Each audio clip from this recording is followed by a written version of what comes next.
There are big changes coming to 401ks in 2026.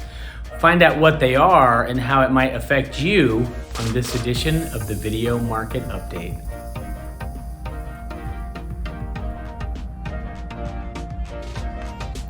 There are new 401k contribution limits, and because of the Secure Act 2.0, some of those changes will affect older workers, those 50 and older. So let's look at some of the numbers. Let's actually break down some of the basics.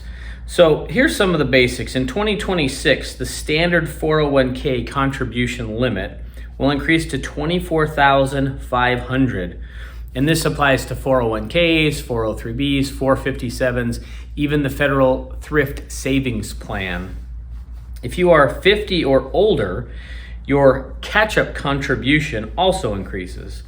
In 2026, that amount will be $8,000, which brings the total up to $32,500. And remember, the catch-up is that up to a certain age, you can contribute a certain amount, but as you get closer to retirement, you may want to catch up to where you wish or hope that you would be with your retirement savings. So the government allows you some extra money into the 401k at a certain age. Now, if you're between the ages of 60 and 63, you qualify for the higher super catch-up. In 2026, this amount will increase to $11,250. When you add that to your base limit, you can now contribute $35,750. This makes saving in 401ks, if you have a 401k, one of the, if not the strongest options to save in retirement. In 2026, though, if you earn more than $145,000 in the previous year, any catch-up contributions you must make must go into a Roth 401k. So these contributions will be after tax. You will not receive a deduction up front, but your qualified withdrawals in retirement will then be tax-free.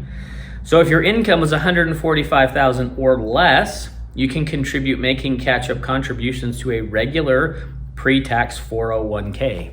If your income is above $145,000 and you want to make up those catch-up contributions, it must be done in a Roth 401k. So what does that mean? That means the initial amount can still go into your traditional 401k, but the catch-up would have to be opened into a separate Roth 401k. And there's a couple of things for that. One, 15 years ago, only a single percentage of companies offered Roth 401ks. Today, that number is closer to about 70%. If you're in a company that does not offer a Roth 401k, this may be the impetus for the company to add on that feature, knowing that many of its workers at a certain age and a certain income may need to add their contribution to a Roth 401k. And at first blush, you may say, well, now I'm going to get less reduction in my taxes to my adjusted gross income.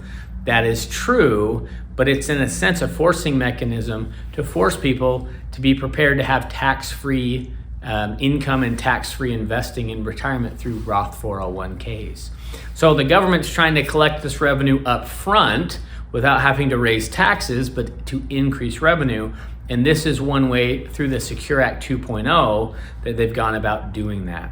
So again, if you're over 50 and if your income is over $145,000, this could be a big change. And you may say, well, that's not my income or that's not my age, so it doesn't matter.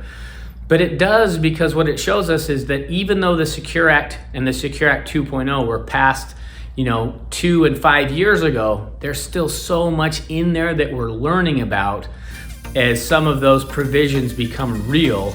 And so even though this specific change may not affect you today, there are many more things that we will come to learn and find out about. And when we do, I will give you an update. If you have any questions on this or anything you're seeing in the news or in the market, let me know. If not, as always, I hope you make it a great week.